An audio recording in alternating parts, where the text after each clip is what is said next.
እኔ እንደውም ስለ እንትን ልንገራችሁ ስለ እግዚአብሔር ቸርነት፣ ስለ እግዚአብሔር ምሕረት፣ ስለ እግዚአብሔር ደግነት፣ ስለ እግዚአብሔር አሳላፊነት፣ ስለ እግዚአብሔር ፍቅር፣ እግዚአብሔር በቃ ቢወራ ጸዴ ነገር ስለሱ ነው። ቢመሰከር ማናፍርበት ነገር ስለሱ ነው። ስለሱ እንዲባን ኖሮ ማንለው ስለ እግዚአብሔር ነው አይደል? ዛሬም በቦታው ነገም በቦታው የሚገኝ ሰው የሚገኝ አምላክ ነው፣ እግዚአብሔር ነው። ዛሬም ብናስቀምጠው ነገም እዛው ቦታ የምናገኘው እግዚአብሔር ነው። ብንነግረው ገመናችንን ጠብቆ የሚያቆይ እግዚአብሔር ነው። ብንጠይቀው ሳይሰስት የሚሰጠን ማካፈል አይደለም ሳይሰስት ያለውን ነገር ሁሉ የሚሰጠን እግዚአብሔር ነው። ለሰው ሄዶ ምስጢራችንን ገመናችንን የማያወጣብን እግዚአብሔር ነው። የሚያበረታ እግዚአብሔር ነው። የሚያብስ እግዚአብሔር ነው። የሚያጽናና እግዚአብሔር ነው። እግዚአብሔር ነው። ቢወራ ጸዴ ነገር ስለሱ ነው አይደል? በጣም የሚያበረታ የሚያስችል ኃይልን የሚሰጥ ጸጋን የሚሰጥ ጥበብን የሚሰጥ ማስተዋልን የሚሰጥ በረከትን ሀብትን ጤናን የሚሰጥ እግዚአብሔር ነው።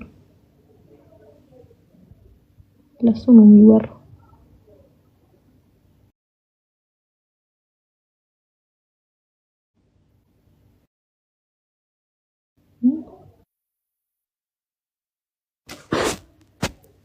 እና እግዚአብሔር መልካም ነው። እሺ የእውነቴን ስል አንዳንዴ በጣም ስለለመድ ነው ብቻ ቃሉን እንለዋለን። ግን የእውነት ነው ስለለመድኩትም በጣም ብዙ ጊዜ ብያቃለሁ። አሁን የእውነት ግን ምላችሁ እግዚአብሔር በጣም መልካም ነው። በጣም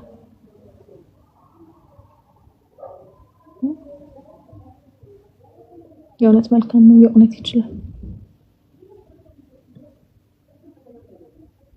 እና እግዚአብሔር ከእናንተ ጋር ይሁን፣ ከሁላችን ጋር ይሁን። የኛን ጊዜ እግዚአብሔር በጊዜው በእኛ ላይ ጊዜውን ጠብቆ መስራት እንዲችል የምንታገስበትን ብርታት የእውነት ሲሰጠን ደግሞ ከሱ እንደሆነ ተቀብለን እሱ እንዲመሰገንበት የምናደርግ ሰዎች ያደርገን መድኃኒዓለም። እና እንደዛ ነው።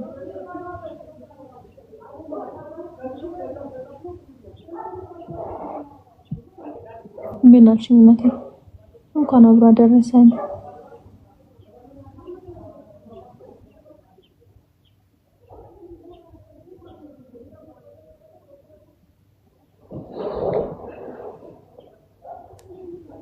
እኔ ካካው በተራ ነበር የምቀባው። አሁን ትቻለሁ። የሆነ ክሬም ጀምራለሁ ግን